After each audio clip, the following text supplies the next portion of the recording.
يومئذ يتذكر الإنسان وأنى له الذكرى.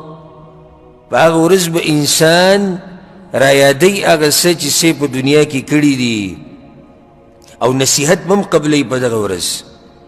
په آخرت کې به ګوره ټول نصیحت قبلوي، خو الله وایي وأنى له الذکرى، په دغه ورځ نصیحت قبلول فایده نه ورکوي. زما مقصد د خبرې دا دی، زه تاسو ټولو سره د الله د رضا دپاره محبت کوم او د دومره چې زه راغلی یم نو هم د دې دپاره راغلی یم چې موږ لږ ساعت کینو د خپل ایمان ډیر کو،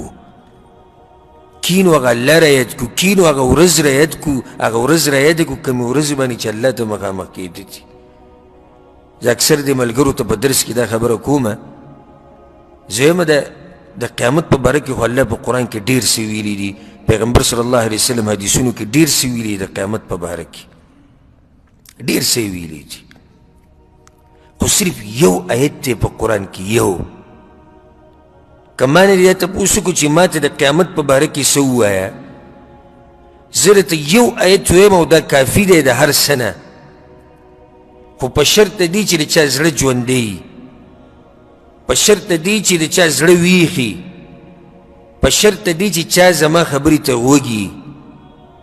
او هغه ده سورة المطففین کې الله وایي يوم يقوم الناس لرب العالمين. قیامت هغه ورځ ده چې ټول مخلوق به رب العالمین ته ودرېږي. هغه ودرېدو دپاره ما ورته څه تیار کړي دي،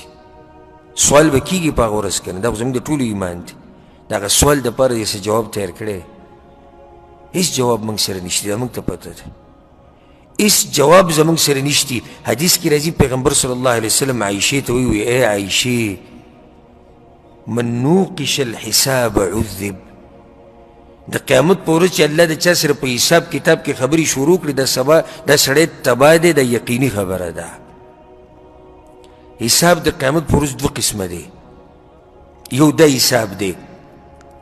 چې الله به یو بنده ته وایي دا به نیکعمله بنده مؤمن بنده. حدیث کې راځي وی الله به ورته وایي چې پلانیه ځان ته به رانږدې کړي، پلانیه په پلاني ورځ دې دا کار کړی او په پلاني ټیم دې دا نافرماني زما کړې وه. وی دی به وایي چې او یا الله ما کړې وه. بیا به ورته الله بله رایاده کړي، بیا به ورته بله رایاده. زموږ څومره نافرمانیانې نه ختمېدونکي نافرمانیانې دي او الله به ورته دا رایادوي او دا نیک بنده به اقرار کوي. تر دې چې حدیث کې راځي وی د دې بنده به دا ګمان شي چې زه خو تباه شومه، زه خو لاړم ختم شوم. وی الله به ورته وایي چې په دنیا کې مې د باندې پرده راچولې وه، نن د باندې هم راچومه، زه ایسته ته نه یم. الله دې دغه پرده موږ ته نصیب کړي. خو هغه انسان تباه دی چې الله دې تپوس وکړو چې ولې او څنګه. ځکه الله چې د چا سره په حساب کتاب کې ولې او څنګه او دا خبرې شروع کړي نو پیغمبر صلی الله علیه وسلم وایي دا سړی تباه دی. دنیا کې د ژوند قدرمندو دا د همیشه دپاره خو نه دی که نه، یو ورځ خو به د دنیا نه ځو. ما ورته څومره خپلوان په خپلو لاسونو باندې قبر ته کوز کړي دي، نږدې نږدې رشتهداران، مور پلار، خویندې وروڼه، قیمتي قیمتي ملګري، درانه درانه خلک زموږ د سترګو په دې مخ کې دې قبر ته کوز شوي دي او دې ته تللي دي او خاوره به پرته ده او اوس الله ته مخامخ شوي دي. هغه څه چې کړي دي هغه ریزلټ به راوتی. ما ورته خو به هملته ځو که نه، دا ژوند دا خو وقتي طور دی. كل من عليها فان ويبقى وجه ربك ذو الجلال والإكرام. څه چې په دې دنیا کې دي او څه چې په دې ځمکه باندې دي الله وایي ټول فنا کېدونکي دي. نو دومره څه وکئ چې بیا په هغه ورځ چغې نه وهئ چې الله ما واپس که دنیا ته. لکه سورة المؤمنون کې الله دغه حال ذکر کړی څه وایي حتى إذا جاء أحدهم الموت. کله چې راشي یو تن ته په دوی کې مرګ، ګوره بیا به په دغه ورځ ارمانونه کوئ که چېرته م څه ونه کړو. کله چې راشي مرګ نو دا سړی چغې وایي قال رب ارجعون. ای الله وی ما واپس که دنیا ته بیا چې کله دی دا ویني که نه چې یاره دا خو ته سا ووتو او سا وتو والا دی او ژوند ختم شو بیا چغې ووی یالله ما واپس که دنیا ته یالله ما واپس که دنیا ته ښه نو څه کوې په دنیا کې بچو پسې ځي څه وایي چې زما بچي نه ما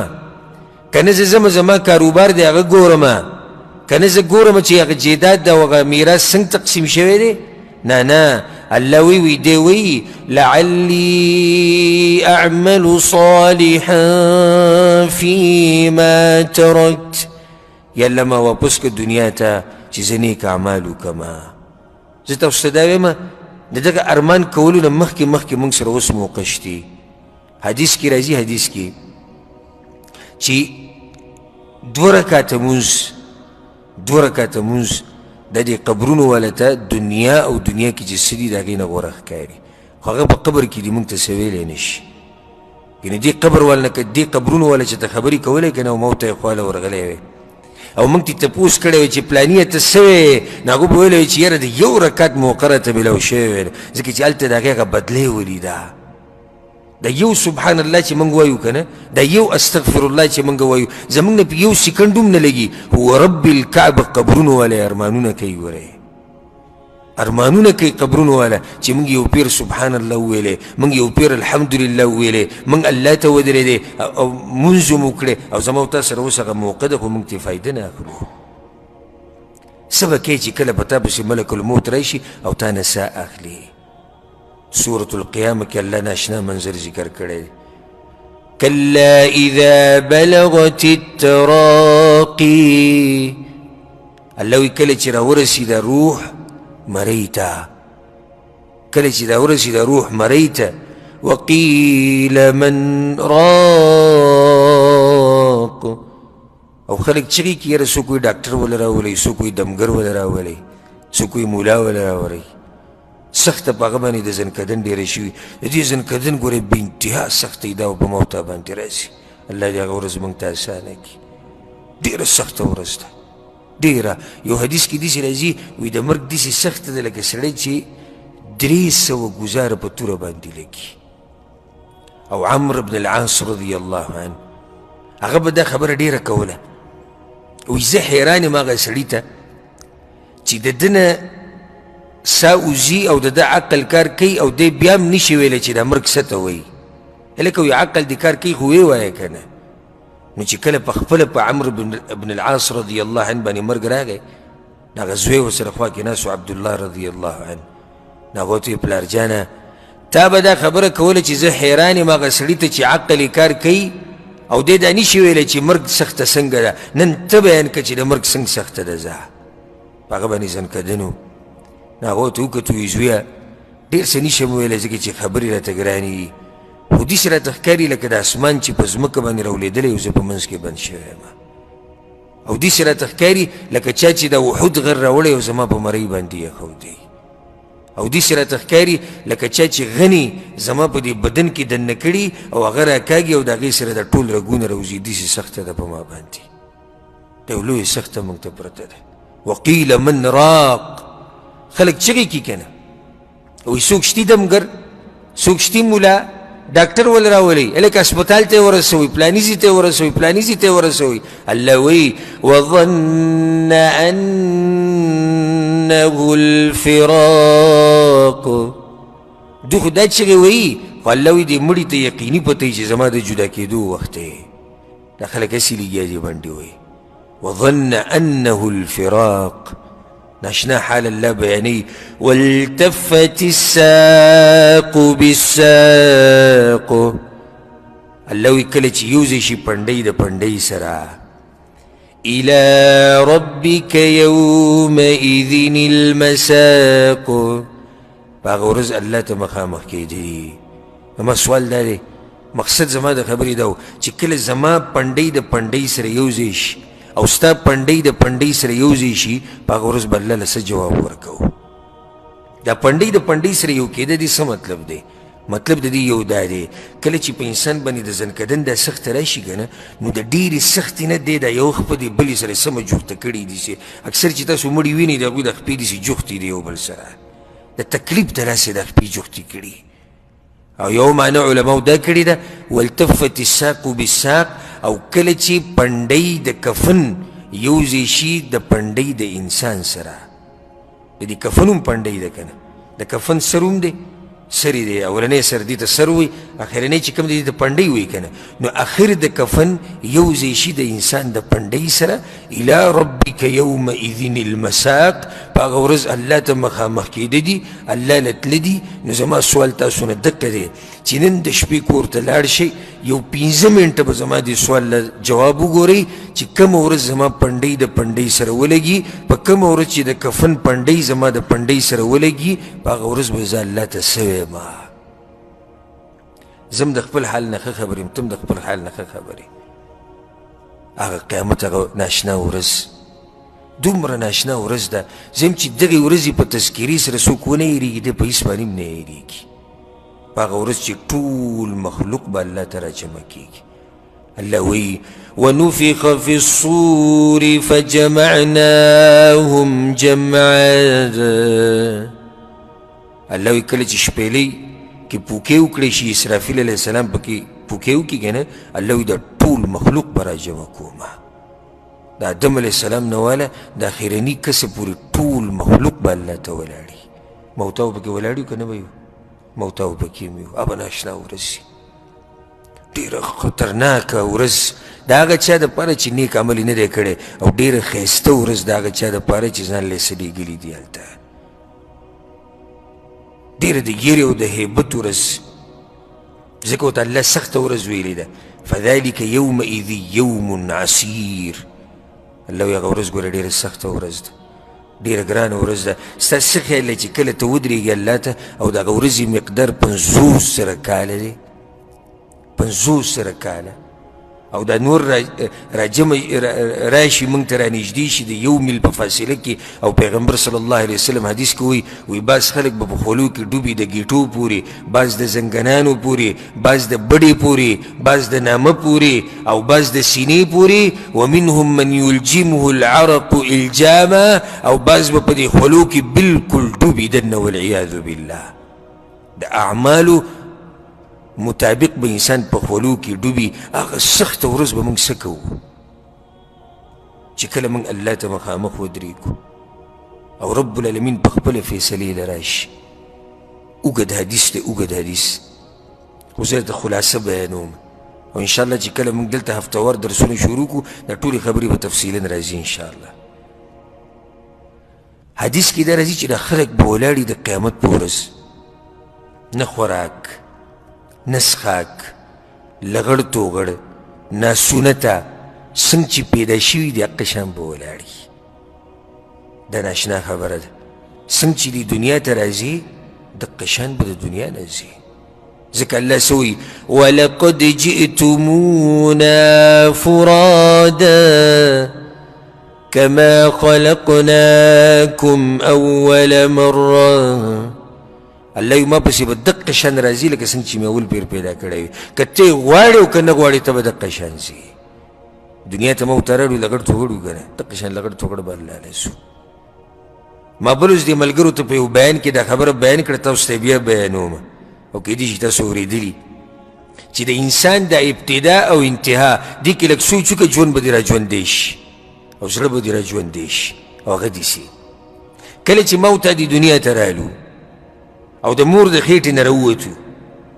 نو موږ د دې نه خبر وو چې کوم ټیم کې زه پیدا کېدم څوک ولاړ و ما ته، کومه ډاکټره ولاړه وه، کومه زنانه ولاړه وه، د چا په لاس کې زه راوتی یم، دا پته موږ ته شتې نشتي که نه. دقه شان دا پته نشتي چې په قبر کې به م څوک کېږدي، هېڅ پته موږ ته نه لګي. اوس ګوره زموږ خوا شاته ډېر ملګري، ډېر خپل خپلوان دي، خو موږ ته پکې دا پته نشي چې په دوی کې به کوم یو سړی زما قبر ته کوزېږي، کوم یو سړی به ما په قبر کې ږدي. ابتدا انتها سوچ ورته کوه. ښه بیا کله چې دا ماشوم د مور د خېټې نه راووتو، نو زر په ډاکټرانو کپړه واچوله، لګړ دی پټې کوي. دقه شان چې د دنیا نه ځیم خلک د باندې کفن واچوي، لګړ دی پټې کوي. کله چې د مور د خېټې نه راووتې ویلم به وایي چې صفا شي، هم دقه شان چې مړ کېږي ویلم به وایي چې صفا شي. د دنیا ته چې راغی نو هم په څه باندې نه پوهېدو ناخبره چې ځیم دقه شانې ما یو فایده دا هم بیان کړې وه پای کې دا ماشوم چې د دنیا ته راشي که تاسو خیال کړی د لاس یې موټی کړی دیسي د ماشومان هم د لاس موټي همیشه دیسي کله پکې د پلار ګیره راونیسي او کله د مور ویښته راونیسي اشاره ده دې ته وایي ډېر هیرسي دی چې د دنیا به ټوله را جمع کوه او چې کله د دې دنیا نه ځي دا لاسونه داسې کولاو پراته وي هېڅ پکې هم نه و خالي ترې لاړه وه توره بیا د لاس بندواغه کولاوي بندواغه کولاوي و هېڅ پکې هم نه و لوی درس زموږ دپاره په دې کې پروت دی لوی درس پکې پروت دی ښه کله چې موږ د مور د خېټې نه راووتو د تیرو نه راووتو که نه او بیا چې په قبر کې کېښودو بیا یې تیرو ته کوز کړو د تیرو نه راووتې او بیا یې تیرو ته کوز کړې نو هسې خبره مې دا کوله چې کله موږ الله ته ودرېږو او 50,000 کاله ورځي او لغړ توغړ ولاړ یو او هېڅ را سره هم نه یي صرف موږ یو زموږ اعمال نو دا خلک به ډېر تنګ شي پیغمبر صلی الله علیه وسلم وایي نو یاره وایي چاته وایو چې الله ته سپارش وکړي چې حساب کتاب شروع کړي ښه نو اتفاق په چا باندې راشي په آدم علیه السلام باندې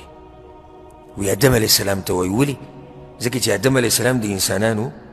پلار دی او الله په خپلو لاسونو پیدا کړی دی زه چې زو آدم علیه السلام ته وایو دوی به لاړ شي آدم علیه السلام ته به وایي یا آدم ای آدمه ته الله په خپلو لاسونو پیدا کړی ته د انسانانو پلار یې اما ترى ما نحن فی ته نه ګورې دا په کومه سخته کې ستا دا بچي ولاړ دي الله ته ووایه چې حساب کتاب شروع کړي خلک تنګ شوي دي نو هغه به څه وایي نفسي نفسي زما سره د خپل ځان غم دی الله اکبر تاسو لاړ شئ په چا پسې تاسو لاړ شئ په ابراهیم علیه السلام په نوح علیه السلام پسې دا د الله ولنی پیغمبر دی ځمکې ته لیږلی شوی دی خلک به راشي په نوح علیه السلام پسې نوح علیه السلام به وایي نفسي نفسي زما سره د خپل ځان غم دی تاسو لاړ شئ په ابراهیم علیه السلام پسې دا د الله خاص ملګری دی الله وایي واتخذ الله ابراهیم خلیلا ابراهیم د الله خاص ملګری دی خلک به ابراهیم علیه السلام ته وایي ای ابراهیمه ته د الله خاص ملګری په موږ باندې سخته ډېره شوې ده که ته الله ته ووایي چې حساب وکړي زموږ سره هغه به ورته زما سره د خپل ځان غم دی په موسی علیه السلام پسې لاړ شئ د ده سره الله ډایرک خبرې کړي دي وکلم الله موسی تکلیما الله په قرآن کې وایي ما د موسی علیه السلام سره خبرې کړي دي خلک به وایي ای موسی تا سره خو الله خبرې کړي وي الله ته ووایه چې سپارش وکړه چې زموږ دپاره د حساب کتاب شروع کړي موسی علیه السلام به وایي نفسي نفسي زما سره د خپل ځان غم دی د چا سره د طاقت دی چې الله سره خبرې وکړي یو حدیث کې راځي وي دا پیغمبران به وایي چې موږ د الله سره خبرې نشو کولی نن زموږ رب دومره غضب کې دی چې مخکې چېرته دومره غضب کې نه و موږ نشو ویلو الله ته تاسو لاړ شئ په عیسی علیه السلام پسې عیسی علیه السلام الله بغیر پلار نه پیدا کړی دی هغه ته خبره وکړئ خلک به لاړ شي عیسی علیه السلام ته به وایي ای عیسی موږ باندې سخته ډېره شوې ده دې خپل رب ته ووایه چې د حساب کتاب شروع کړي هغه به ورته وایي نفسي نفسي زما سره د خپل ځان غم دی تاسو لاړ شئ په پیغمبر صلی الله علیه وسلم پسې ګوره په هغه ورځ د دې اوچتو پیغمبرانو د الله سره د خبرو طاقت نشته الله په سورة النبأ کې څه وایي یوم یقوم الروح والملائکة صفا الله وایي په هغه ورځ به جبریل علیه السلام هم ولاړي په ارض محشر باندې ملایک به هم ولاړي ټولو به صفونه جوړ کړي لا يتكلمون الله وی چا کې به طاقت نه چې ما سره خبرې وکړي الله اکبر او چې د یو کمپنۍ یو مشر راشي د یو علاقې مشر راشي او وایي چې ټول خلک راجمع کړه زه حساب کوم د دې ټولو سره څوک به د هغه سره خبرې وکړي نشي کولی نو چې کله د دې مخلوقاتو هغه خالق دا ټول راجمع کړي او وایي چې زه ټولو سره حساب کوم څوک به سره خبرې وکړي هیڅوک خبرې نشي کولی عیسی علیه السلام به وایي لاړ شئ په پیغمبر محمد صلی الله علیه وسلم پسې دا د الله خیرنی پیغمبر دی دا د اولنو او د اخرنو سردار دی د دې دپاره الله راتلونکي او تیر شوي خطاګانې ټولې معاف کړي دي دته ووایې چې کله پیغمبر صلی الله علیه وسلم وایي دا خلک ما پسې راشي نو پیغمبر صلی الله علیه وسلم به ورته وایي زه به ووایم الله ته بیا به په اوږده سجده باندې پرېوځي په اوږده سجده باندې د الله حمدونه ثناګانې بیا به ورته الله وایي یا محمد ای محمده صلی الله علیه وسلم ارفع رأسک سر اوچت کا چې څه غواړې موږ به یې دله درکو او د چا چې سفارش کوي موږ به یې قبول کړو څه وې یا الله وایي حساب شروع کا دا خلک تنګ شوي دي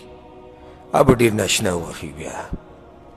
الله وایي وجاء ربك والملك صفا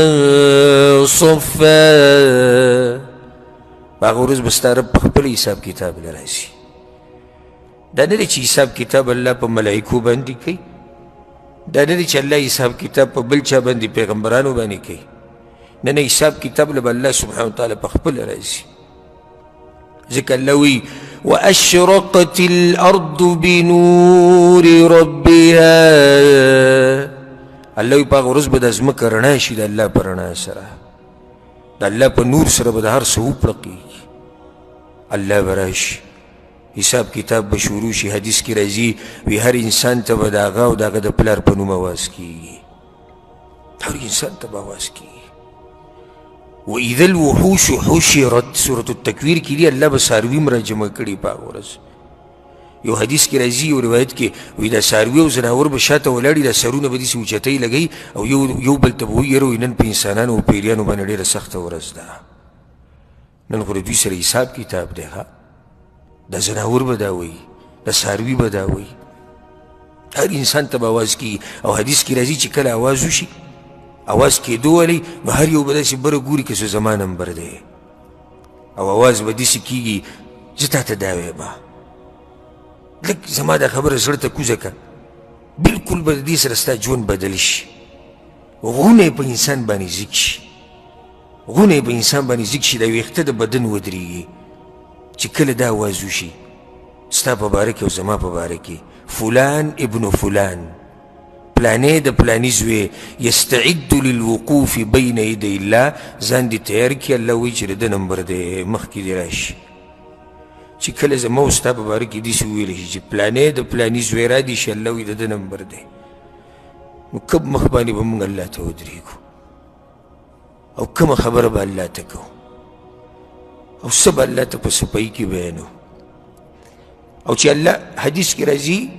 ما منکم من احد الا ويكلمه ربه په تاسو کې داسې څوک نشته چې د قیامت په ورځ به ورسره الله خبرې نه کوي الله به ډایرکټ خبرې کوي لیس بینه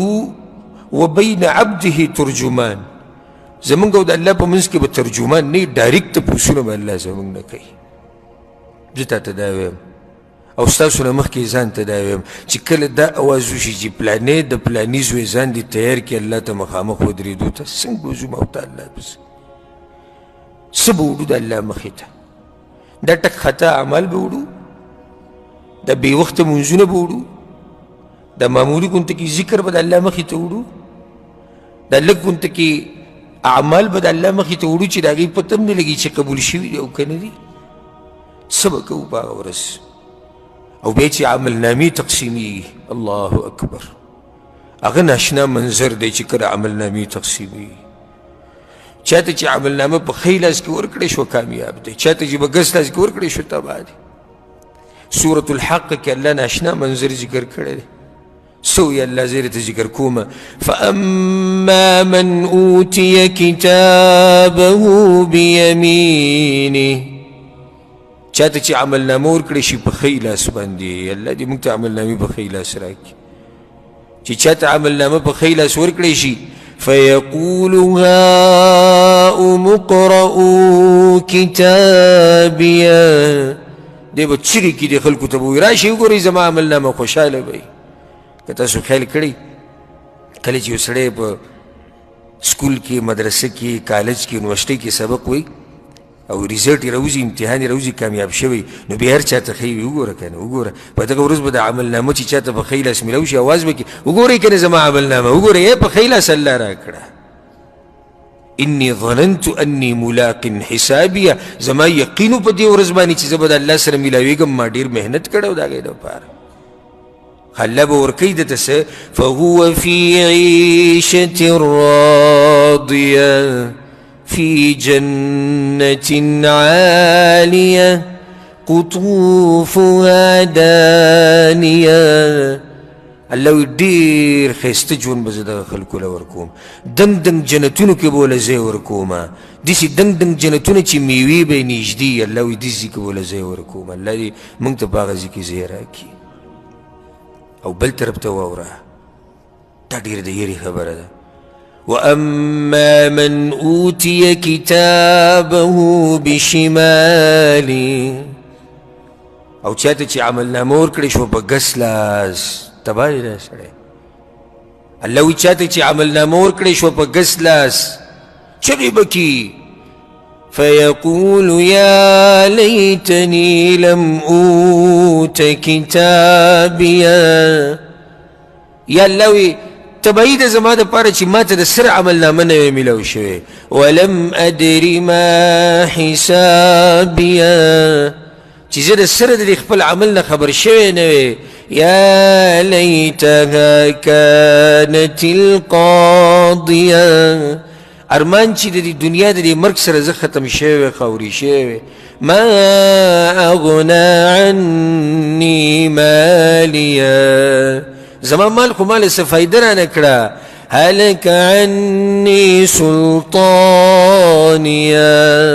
زما غ بچای خو زمانه نن ختم شوه زما غ زور خو مال فایده رانه کړه زما غ قوم مال فایده رانه کړه زما غ نسب مال فایده رانه کړه دی به دغه چغې وایي کاواک شوی به دې سړي ته خلک کاواک وایي او تاسو دې ذلت ته سوچ وکئ چې د ټولو مخلوقاتو په مخ کې دی دا چغې وایي ځکه ابراهیم علیه السلام به دا دعا غوښته ډېره ښایسته دعا ده تاسو یې هم غواړئ ابراهیم علیه السلام به دا دعا ډېره غوښته الله ته به یې وي ولا تخزني یوم یبعثون یا الله ما مه شرموه په هغه ورځ چې کله به ته دا مخلوق راپاسې بیا هغه ډېر لوی شرم دی الله یې د هغه شرم نه موږ وساتي چې د آدم علیه السلام نه ول اخرني کس پورې ټول ولاړ وي د دې ټولو په مخ کې یو سړی وشرمېږي نو دی به چغې کي وی به چې زما بچایی زما مال زما بچی چی شو الله به آواز وکړي خذوه فغلوه ثم الجحیم صلوه الله به آواز وکړي دا سړی بوځي ویې تړئ جهنم ته گذار کړي دی اوس چغې وایي اوس خو چغې فایده نه ورکوي الله دې دغه سختو حالاتو نه موږ وساتي او الله دې زموږ عملنامې موږ ته په ښه لاس کې راکړي هغه ورځ چې هېڅ هم فایده نه ورکوي نه دا بچی نه دا مال نه دا شهرت نه دا دبدبه نه دا ښایست نه دا نسب نه دا قوم نه دا زور نه دا طاقت هېڅ هم فایده نه ورکوي هر څه به تا نه پاتې شي ټول هر څه به درنه پاتې شي الله څه وایي په سورت لقمان کې واخشوا يوما لا يجزي والد عن ولده ویرېږي د هغه ورځې نه چې پلار به بچي له فایده نشي ورکولی او بچی به پلار له فایده نشي ورکولی سورت عبس کې ما ورته په مخه وایو یوم یفر المرء من اخیه په هغه ورځ به یو سړی د خپل ورور نه تښتي د خپل مور پلار نه به تښتي د خپلې ښځې نه به تښتي د خپل بچي نه به تښتي لكل امرئ منهم يومئذ شأن يغنيه په هغه ورځ به هر انسان په خپل کار کې مصروف وي مور پلار ته به د چا خیال نه وي ښځې ته به د چا خیال نه وي بچو ته به د چا خیال نه وي دې بعضو خپل دنیا خپل آخرت تباه کو د خپلو بچو دپاره د خپلې ښځې دپاره د خپل مور پلار دپاره د هغه خلکو دپاره خپل آخرت تباه کو چې د قیامت په ورځ به هغوی د ده نه تښتي او دی به د هغوی نه تښتي څه به کوو په هغه ورځ په کوم ورځ چې به رازونه راښکاره کېږي د سینو اوس خو زما او ستا په سینو کې ډېرې خبرې دي که نه الله ته پته ده بیا موږ ته پته ده د شپې پټ خو زما او ستا ډېر اعمال دي که نه چې هغه الله ته پته ده څه کې ته څه نه کې ښکاره ګناهونه پټ ګناهونه الله ته معلوم دي که نه په هغه ورځ به د هر څه راښکاره کېږي یوم تبل السرائر الله وایي په هغه ورځ به زه رازونه راښکاره کوم د سینو زه دې بندګانو زه د الله دې بندګانو ته دا خبره کوم د زړه د کومې نه او دې ملګرو ته ما کوم ملګري چې زموږ د درس دی هغوی ته ما دا مسله مخکې بیان کړې وه په دې سعودي عرب کې لکه د موبایل کمپنیانې د HTC او موبایل یو ځای نو دا پاکستان کې ټیلینار او جیز او دا دي ټول اوس ګوره چې یو سړی خپل ریکارډ راویسته غواړي یا حکومت ستا ریکارډ راویسته غواړي نو ستا په دې نمبر باندې 15 کاله مخکې ریکارډ دله ټول راوباسي 10 کاله مخکې ریکارډ دله ټول راوباسي او داسې پاڼه به دله درکړي چې په هغې کې به یې لیکلي وي په پلاني ټایم یې پلاني ته ټلیفون کړی او دومره خبرې شوي دي او که ضرورت راپېښ شو دا خبرې دله هم راوباسي هسې ما سوچ کوو یو ورځ ما وی دا د الله د مخلوق طاقت دی نو چې د هغه الله سره به څنګه طاقت دی چې دې کمپنیانو زموږ داسې ریکارډ ځان سره ساتلی دی او راویستی شي نو الله سره به زموږ څنګه ریکارډ پروت دی دا ټولې خبرې د الله سره پرتې دي دا ټول ریکارډ زما او ستا د الله سره پروت دی نو ځکه زما د خبرې مقصد دا و دې ټولې خبرې چې ما وکړه د آخرت دا سختې او د قبر دا او د مرګ هغه دا چې دغه ورځې دپاره محنت او کوشش محنت او کوشش محنت او کوشش زمونږ ګوره دا راته ووایم دا دنیا ضرورت دی ګورې آخرت مقصد دی موږ خبره الټه کړې ده د دنیا نه مقصد او هدف جوړ کړی دی ګوره موږ چې کله ډاکټر خواله ورشو او دوایي راله راکړي مثال کې د ټوخي دوایي ته ته راوړي ډېره ترخی نو تا ته دا وایي چې کله ټوخی د باندې اوس کوې که دې زیات کړو بیا دې خرابوي دغه شان د دنیا ده چې څومره ضرورت دی دومره کوه که دې زیاته کړې بیا دې خرابوي ورې بیا دې د الله نه غافله کوي بیا دې د آخرت نه غافله کوي نو راځئ چې یو نوی ژوند شروع کړو راځئ چې د آخرت دپاره محنت او کوشش شروع کړو دنیا به کوو دنیا ضرورت دی دې نه بغیر ګزاره نه کیږي خو دومره به یې کوو لکه څومره چې ضرورت وي بس آخرت له به ټیم ورکوو الله له به ټیم ورکوو د الله عباداتو ته به رجوع وکړو کوم ګناهونه چې زموږ نه شوي دي هغه شوي دي او بیا به یو نوی ژوند شروع کړو توبه به وباسو الله ته به واپس شو زما مقصد د ټولې خبرې هغه دا و نو انشاءالله یو نوی ژوند به شروع کوو که نه به شروع کوو انشاءالله یو نوی ژوند د نن نه انشاءالله زمونږ ډېر کریم مهربان رب دی ګورې هر ټیم چې واپس شي د هغه دروازه کولاوي ډېر کریم رب دی ډېر مهربان رب دی زما او ستا په توبې باندې سخت خوشحالېږي ډېر زیات خوشحالېږي او د خپل در نه ګوره څوک نه شړي ګورې نه شړي څوک نه شړي هغه حدیث تاسو ته معلوم دی که نه یو سړی په بني اسرائیلو کې څو قتلونه یې کړي یو کم سل یې کړي وو که نه یو کم سل قتلونه یې کړي وو بیا لاړ په یو پیر پسې هغه پیر ته یې ویې زما توبه به الله قبوله کړي نو دا پیران اکثر جاهلان یې که نه علم خو سره نه نو هغه پیر ورته ویلي زه مړه یو کم سل کسان دي وجلي ته به توبه وپسې ګرځي هغه غوسه شو هغه پیر یې مړ کړو څو شو سل کسان شو بیا د یو عالم سره ملاقات شو وی الله به زما توبه قبوله کړي او ولې نه قبلوي خو ته داسې کار وکړه چې د خپل کلی بدل کا د خپل علاقه بدله کا د توبې په دې کې هم ډېر اثر یې ګورې چې ته د بدو خلکو په منځ کې اوسېږي توبه نه شي ویستی نو هغه روان شو د نیکانو خلکو کلي ته هغه ورته یو کلی وښود عالم دغه کلي ته روانو په منځ کې مړ شو کلي ته روانو په منځ کې مړ شو ملائک د رحمت او ملائک د عذاب ټول رالو د هغوی جګړه شو حدیث کې راځي وی د عذاب ملائک چې کوم وو هغوی ووایي چې نه نه دی خو دغه کلي ته ډېر نږدې دی د کوم نه چې راوتی دی د رحمت ملائک ووایي نه نه دی خو یې هغه کلي ته نږدې دی کوم ته چې روان دی دوی دقه خبرې کولې رب العالمین دومره مهربانه دی ګوره د هغه مهرباني یې وبیانوله وی الله دغه ټیم کې دې ځمکې ته ووایي د کمې ته چې روان ور نږدې شوي وی هغه را نږدې شوه